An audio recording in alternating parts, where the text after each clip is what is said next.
Hello friends, जय माँ बगला हजंदा सिंह। मैं जस्ट अभी दरगाह से रुखसती लेके आई हूँ। हम ना अघोरी हैं, पता है आपको। हम लोग जितनी मेहनत अगर किसी को बढ़ाने में नहीं करते ना, उतनी मेहनत अगर किसी को बर्बाद करने के पीछे लग गए ना, तो उनकी 7 पीढ़ियाँ बर्बाद हो जाती हैं। देखिए, अभी आज की तारीख में चाहे जो करे, लेकिन एक बात मैं बोलूँगी कि आदमी घर में चोरी भी करता है ना, तो चोरी भी सोच समझ के करता है कि घर वालों को शक ना हो। यहाँ तो चोरी ऐसी हुई दिन दहाड़े कि जो मिला उठा लिया। एक बार भी नहीं सोचा कि अगर गलती से पोल खुलेगी तो बहुत गंदी तरीके से खुलेगी, कि जो हुआ है वो हजम होने जैसा नहीं है। ऐसी बात है। तो मैं कसम से बोलती हूँ, मैं उनमें से नहीं हूँ कि अगर ये चीज़ हो गई तो मैं भगवान की पूजा पाठ छोड़ दूँ, ये कर दूँ, ऐसा नहीं। क्योंकि भगवान ने मुझे नहीं कहा था ये काम करने के लिए। भगवान ने कहा था कि तू इस मकसद से मेरे लिए पूजा कर, बिल्कुल नहीं। मैं अपनी शक्तियों को सिद्ध करने के लिए पूजा करती हूँ और मुझे मेरे भगवान पे पूरा विश्वास है। अगर उन्होंने अभी ऐसी चीज़ की है तो इसके आगे उन्होंने कुछ सोच के रखा होगा और बहुत बड़ा सोचा होगा। क्योंकि मैंने अक्सर देखा है, जब इंसान की अगर थोड़ी बहुत कहीं कुछ कमी रहती है तो उस जगह पे उसके आगे उसके लिए बहुत बड़ा दरवाज़ा खुलने वाला होता है। ऐसी बात है। देखिए, मारण तो ऐसी भी होने ही वाला था, तो जरिया मिल गया। और ये बात तो पक्की है, हम अघोरी हैं। जब तक हम इंसान का या किसी का मांस न देख लेना, तब तक चैन नहीं मिलता। और मेरे अंदर तो एक ऐसी आग लगी है कि माँ बगलामुखी की कसम, माँ कामाख्या की कसम, माँ विंध्यवासिनी की कसम, जब तक कि मैं ये कहते हैं ना, ये जो भी लोगों ने हरकत की है ना, इनकी जब तक मैं अर्थी उठते ना देख लूँ ना, मैं पीछा छोड़ूंगी नहीं। ऐसी बात है। देखिए, मुझे जो काम करना था मैंने किया। सबसे बड़ा बात क्या हुआ मालूम है? सबसे बड़ा बात ये अच्छा हुआ कि हमारे आदित्य ठाकरे जी वर्ली से जीत गए। नहीं तो सुपड़ा साफ करने के चक्कर में तो ये लोग उनको भी नहीं छोड़ते। लेकिन ये है कि वो जीत गए और हमारे उद्धव बाला साहब ठाकरे जी के कम से कम 22 सीट तो आ ही चुकी है। ऐसी बात है। तो मैं जो भी अपने महाराष्ट्र के उनको ये बोलूँगी कि गलती से भी अपना ईमान धर्म मत बदलिएगा किसी के चक्कर में आके। देखिए, भगवान हमें नहीं कहते कि हमारी आके पूजा करो, और उद्धव बाला साहब ठाकरे ने नहीं कहा था कि मेरे लिए आके पूजा करो या मेरे लिए लड़ो। लेकिन हमने जो सबक सिखाना तो वो सिखाएंगे। देखिए, ये तो चोर हैं, चोरी से काम करते हैं, क्या कर सकते हैं। पैसा फेंक तमाशा देख काम किया है ना। मैं अभी आपको पता है, मैंने जिन किला में बैठ के यही ताला फेंकी हूँ कि जिन लोगों ने पैसों के चक्कर में बिक के अपना ईमान धर्म बेचा है, सीधी बात है, जिन्होंने 10-10 हज़ार या हज़ार या 5-5 हज़ार वोट पैसा लेके वोट दिए हैं, जिन्होंने कहते ना उनको ये लगा कि लाड़की बहनी योजना में पैसे मिल गए, वो पैसे के चक्कर में लोगों ने जिन लोगों ने ऐसे करके कहते ना अपने ईमान धर्म को ठेस पहुँचाया, दगा दिया। एक बात याद रखना, आने वाले समय में इस महाराष्ट्र में इतना बड़ा संकट आएगा ना कि उस संकट से तुम्हें कोई नहीं उभारेगा। ये आज एक कामाख्या की साध्वी, मैं अगर अघोर तत्व मुझे मिला है, महाकाल का रूप मिला है, तो एक महाकाल और अपने अघोर तत्व और कहते हैं ना इस जटा की कसम कि इस महाराष्ट्र पे इतनी बड़ी मुसीबत आएगी। क्योंकि देखिए, अगर ईमानदारी से कोई करता ना तो दुख नहीं होता। बेईमानी की है, ऐसी बात है। बेईमानी से चीज़ें की हैं और बेईमानी से चीज़ें ज़्यादा दिन नहीं टिकती हैं, ये बात याद रखना। आपने पैसा फेंक तमाशा देख बोला है ना, अब मैं देखना चाहती हूँ कि जो पैसे ख़त्म हो गए, अब जिनके साथ जो होगा वो देखना। जितने लोगों ने, सीधी बात है, जितने लोगों ने अपने पैसे में ईमान धर्म बेचा है, देखो अगर आपने नहीं बेचा, आप गलत नहीं तो आपको दुख नहीं होगा। लेकिन जितने लोगों ने बेचा है, 10 हज़ार में अगर अपना ईमान बेचा ना, 10 लाख का खर्चा आएगा। ये मेरा वादा है आपसे, वो भी इस 1 तारीख तक, ना 1 महीना ना 2 महीना, नहीं, इस 1 तारीख तक। क्योंकि अब की बार सबक सिखाना बहुत ज़रूरी है। हम तो आपके लिए लड़ रहे थे, हम लोग तो आपका भविष्य देख रहे थे कि फिर से इस तरह से देश बंद ना हो, फिर से आप परेशान हो। लगता है वो दिन भूल गए कि घर में बैठ के महीनों तक खाना नहीं मिला था। याद है कि नहीं? घर में बैठ के महीनों तक खाना नहीं मिला था। वो महाराष्ट्र से भगाए जा रहे थे, अपने अपने गाँव जाके रहो, ये करो। कितने महीनों तक हमारे बच्चे भूखे प्यासे रहे हैं, याद है कि नहीं? 1-2 सालों तक ये चीज़ें झेलिए, फिर भी वो बात भूल के सिर्फ किस लिए बिके? क्योंकि लाड़की बहन योजना में बैंकों में डायरेक्टली पैसा आ रहा था, 3-3 हज़ार 9-9 हज़ार, बस बिक जाओ, आगे भी मिलेगा।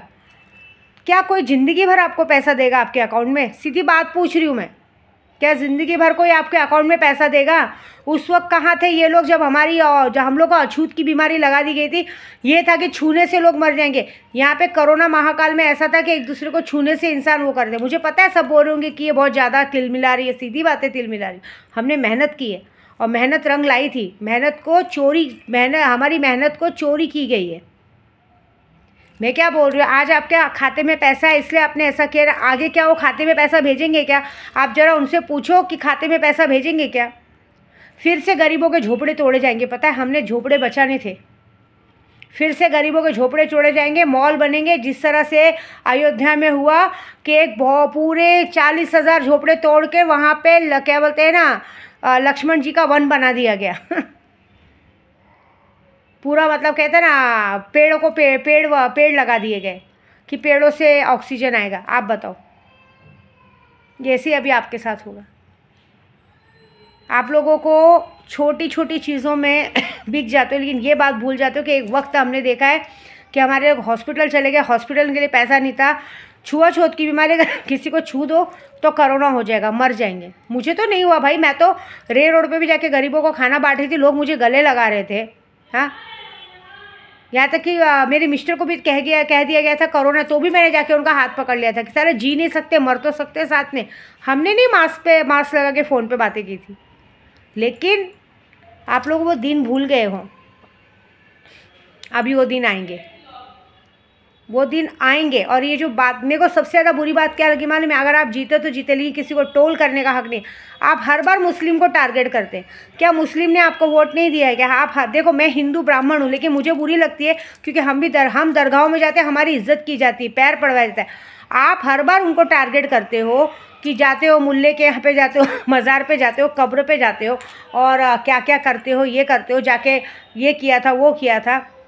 इंसान की आस्था से खेलते हो और बाद में क्या बोलोगे? ब्लास्ट हो गया, बॉम्ब ब्लास्ट हो गया, ये हो गया, वो हो गया। आप लोग खुद लोगों को उकसाते हो, आप खुद झगड़ा लगाते हो और बाद में ऐसी बातें करते हो। देश तो सबका है ना, आप बांटते हो। इंडिया में जो रहता है, भारत में जो रहता है, सभी भारतीय हैं, लेकिन आप लोगों ने बांट दिया। ठीक है ना? मैं कुछ नहीं बोलूँगी, मैं बस इतना बोलूँगी कि मैं आज मुझे पता है मेरी मेहनत कैसी थी। मेरी मेहनत ऐसी है। अभी मैंने यूट्यूब पे कल कहा, परसों, कि मेरे मस्तान बाबा ने कहा है कि जिसको भी सिर्फ नाम लो काम पूरा होगा। आप लोगों ने सिर्फ एक 10 रुपये 200 रुपये की इत्र की बॉटल डाली, तो आप मुझे लिख के भेज रहे कमेंट में हमारा काम नहीं हो, सब झूठ है।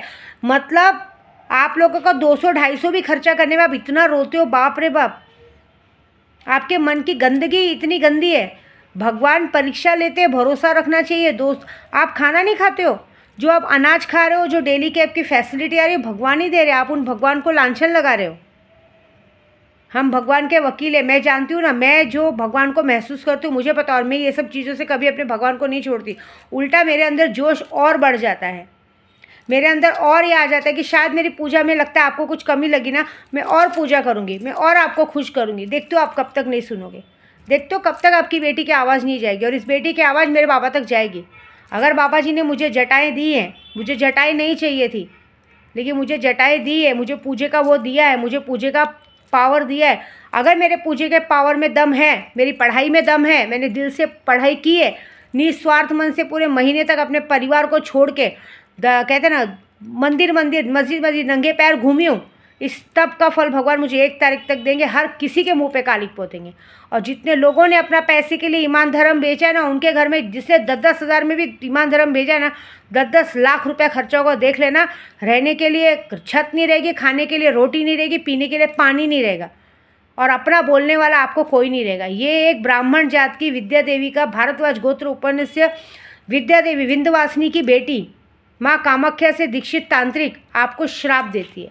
ये बात बता रही हूँ। अगर मैंने सच्चे दिल से पूजा पाठ किया रहेगा तो आज ज़िंदगी में आपके पास ना खाने के लिए अन्न रहे, ना पहनने के लिए कपड़े रहे, ना जीने के लिए कोई आस रहे। ज़िंदगी भर के लिए आप लोग तबाह बर्बाद हो जाओ, जितने लोगों ने अपने आप को बेचा है।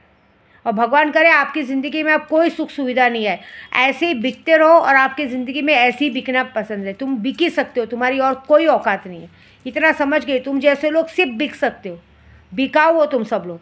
ठीक है, जय माता दी।